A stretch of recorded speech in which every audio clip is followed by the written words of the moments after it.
Have you ever felt like you're being tossed around by the waves of life, struggling to find your footing in a world that feels increasingly chaotic and uncertain? I know I have. We often search for strength outside of ourselves, in our jobs, our relationships, or our achievements. But what if I told you that the most profound, unshakable strength already exists within you, waiting to be unlocked? This isn't about suppressing your emotions or becoming cold and detached. It's about discovering a deep, spiritual resilience that can guide you through any storm. Today I want to share something truly powerful with you. It's an ancient philosophy that I believe is more relevant now than ever before: Stoicism. But I don't want you to think of it as some dusty academic subject. Think of it as a spiritual toolkit, a practical set of principles designed to help you cultivate inner peace, find clarity, and build a fortress of strength within your soul. It's a path that teaches us not just how to endure, but how to flourish, how to find meaning, and how to live with purpose, no matter what life throws our way. In this video, we're going to explore 5 of these transformative Stoic practices. These aren't just ideas to think about, they are actions to live by, disciplines to integrate into your daily life. We'll walk through how to distinguish what you can control from what you can't, how to build your character through virtue, how to prepare your soul for loss, how to find love for your fate, and how to reflect with purpose. My hope is that by the end of our time together, you'll feel equipped and inspired to build your own spiritual strength, one intentional step at a time. The very first step on this path, and perhaps the most liberating, is understanding what the Stoics called the dichotomy of control. It's a simple yet profound idea. Some things in life are within our power and some things are not. Our thoughts, our judgments, our choices, our actions, these are ours to command. But external events, the opinions of others, the economy, the weather, even our own health to a large degree, these are outside of our direct control. So much of our anxiety, our frustration, and our spiritual exhaustion comes from trying to wrestle with things that were never ours to manage in the first place. Imagine carrying a heavy backpack filled with rocks. Each rock represents something you can't control that you're worrying about. What someone thinks of you, a past mistake, a future uncertainty. You carry this weight everywhere, and it slows you down. It drains your energy. Spiritual liberation begins the moment you decide to put that backpack down. It's the profound realization that your peace doesn't depend on changing the world outside, but on mastering the world within. This isn't about giving up or being passive, it's about strategically directing your energy where it actually makes a difference, on your own responses and your own character. When we truly internalize this, a deep sense of calm begins to settle in our souls. We stop fighting unwinnable battles. We stop chaining our happiness to outcomes we can't guarantee. Instead, we find freedom in acceptance. We learn to flow with life, like a river navigating around obstacles rather than trying to smash through them. This is the foundation of spiritual resilience, knowing where your true power lies and focusing all your spiritual energy there, cultivating a garden of inner peace that no external storm can uproot. Once we understand what we can control, the next question becomes, how should we use that control? For the Stoics, the answer was clear and unwavering: to live a life of virtue. Now, the word virtue can sound a bit old-fashioned, but it's simply about developing our character. It's about striving to be the best version of ourselves. The Stoics identified 4 cardinal virtues that act as our spiritual compass: wisdom, to navigate life with clarity and good judgment; justice, to treat others with fairness and kindness; courage, to face challenges with fortitude; and temperance, to practice self-control and moderation. Think of these virtues not as lofty ideals but as active daily practices. They are the spiritual muscles we need to build. When you face a difficult decision, you can ask, what would be the wise thing to do? When you interact with someone, you can ask, am I acting with justice and compassion? When fear arises, you can ask, where can I find the courage to do what is right? This constant orientation toward virtue is what builds true spiritual strength. It means your sense of self-worth is no longer tied to external validation or success, but to the integrity of your own character. Life will often be unfair, people will disappoint us, things won't go our way. But our commitment to virtue can be the one constant, the one thing that no one can ever take from us. Building your resilience on the foundation of your character means that even when you lose, you win because you acted with integrity. You maintained your inner goodness. This is a profound spiritual shift. It transforms life from a quest for external rewards into a journey of internal refinement, where every challenge becomes an opportunity to practice courage, every interaction an opportunity to practice justice, and every moment an opportunity to grow your soul. This next practice might sound counterintuitive, even a little morbid at first, but I promise you, it is one of the most powerful tools for cultivating gratitude and spiritual fortitude. It's called premeditatio malorum, or the premeditation of evils. What it involves is taking a few moments each day to reflect on the potential loss of the things you value most: your health, your relationships, your possessions, even your own life. The point isn't to dwell in anxiety or fear, but to do the exact opposite, to awaken your appreciation for what you have, right here, right now.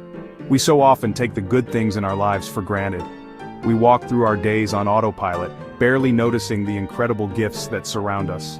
By gently and periodically imagining their absence, we are shocked back into awareness. The hug from a loved one feels more precious when you've considered a world without them. The simple ability to walk or to see feels like a miracle when you've contemplated its loss. This practice doesn't make you pessimistic, it makes you an active appreciator of your life. It transforms mundane moments into sources of deep, spiritual gratitude. Beyond gratitude, this practice is also a form of spiritual training. It's an emotional fire drill. Life is, by its very nature, impermanent. We will all face loss. By mentally preparing for this reality in a controlled, mindful way, we build emotional readiness. We strengthen our soul so that when adversity does strike, as it inevitably will, we are not completely shattered. We have already rehearsed the resilience needed to endure. It's not about expecting the worst, but about appreciating the best, and knowing, deep in your spirit, that you have the strength to handle whatever comes next. This brings us to what might be the highest and most challenging Stoic practice, but also the most transformative. It is the concept of amor fati, a Latin phrase that means a love of one's fate. This isn't just about accepting what happens to you. It's about actively embracing it, loving it, and seeing it as necessary. It's the spiritual alchemy of turning every obstacle, every pain, every setback into something that serves you, something that is essential for your growth and your journey. Imagine looking back on the most difficult periods of your life. While they were painful at the time, can you now see how they shaped you, how they taught you lessons you couldn't have learned any other way? How they forged a strength in you that you didn't know you had? Amor fati is about cultivating that perspective in the present moment. It's about trusting that the universe, or God, or life itself is not happening to you but for you. Even the events that seem tragic or senseless are part of a larger tapestry that you may not yet fully see. To practice amor fati is to say yes to life in its totality, yes to the joy and yes to the sorrow, yes to the success and yes to the failure. It is to stop wishing for a different past or a different reality and instead to find the opportunity within this one. When you face a challenge, instead of asking, "Why is this happening to me?" you ask, "What is this here to teach me? How can I use this to become wiser, more courageous, more compassionate?" This mindset doesn't just make you resilient, it makes you anti-fragile. It means that challenges don't just fail to break you, they actually make you stronger, turning every experience into a spiritual teacher. All of these powerful ideas, control, virtue, gratitude, and acceptance, are brought together and solidified through our final practice, the discipline of daily reflection. Just as an athlete trains their body, we must train our spirit. The Stoics were firm believers in starting and ending each day with intention. This isn't about lengthy, complicated rituals. It's about creating a few sacred moments of connection with yourself, your values, and your purpose. It is a spiritual check-in that keeps your soul aligned. In the morning, before the world rushes in with its demands and distractions, you can ask yourself a few simple questions. Marcus Aurelius would ask himself, "What do I need to do today to live in accordance with virtue? What challenges might I face, and how can I prepare my mind to meet them with wisdom and grace?"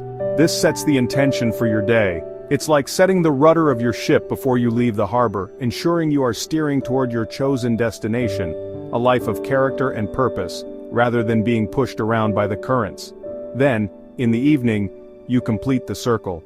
Before you sleep, you can review your day not with harsh judgment but with gentle, honest assessment. Epictetus and Seneca both recommended asking, "What did I do well today? Where did I fall short of my own values?" What could I do differently tomorrow? This isn't about beating yourself up for mistakes, it's a compassionate audit of your soul. It builds self-awareness, reinforces your commitment to growth, and ensures that each day you are becoming a little more the person you aspire to be. This daily discipline is what builds true spiritual integrity and unshakable clarity of purpose. As we come to the end of our time together, I want to leave you with this thought. True spiritual strength is not about avoiding pain or hardship. A life without challenges is not only impossible, it's undesirable. Because it's in the friction of life that our character is polished and our spirit is strengthened. True strength is about being anchored. It's about having a deep-rooted foundation in truth, in virtue, and in purpose. So that when the winds of fortune change, you may bend, but you will never, ever break. The wisdom of the Stoics is not meant to be admired from a distance, it's meant to be lived. I encourage you to take just one of these practices. Maybe it's focusing on what you can control, or practicing gratitude through negative visualization, and begin to apply it today. Start small. Be consistent. The goal is not perfection, but progress. Every time you choose a virtuous response over a reactive one, you are laying another stone in the foundation of your inner fortress, building a soul fortified not by anger or fear, but by compassion, wisdom, and an unshakable peace. Remember the words of the great Stoic teacher Epictetus, who endured a life of slavery to become one of history's most influential philosophers. He said, "It's not what happens to you, but how you react to it that matters." Your power does not lie in controlling the events of your life. Your true, infinite spiritual power lies in choosing your response. Thank you for sharing this time with me. Go forward and build your strength from within.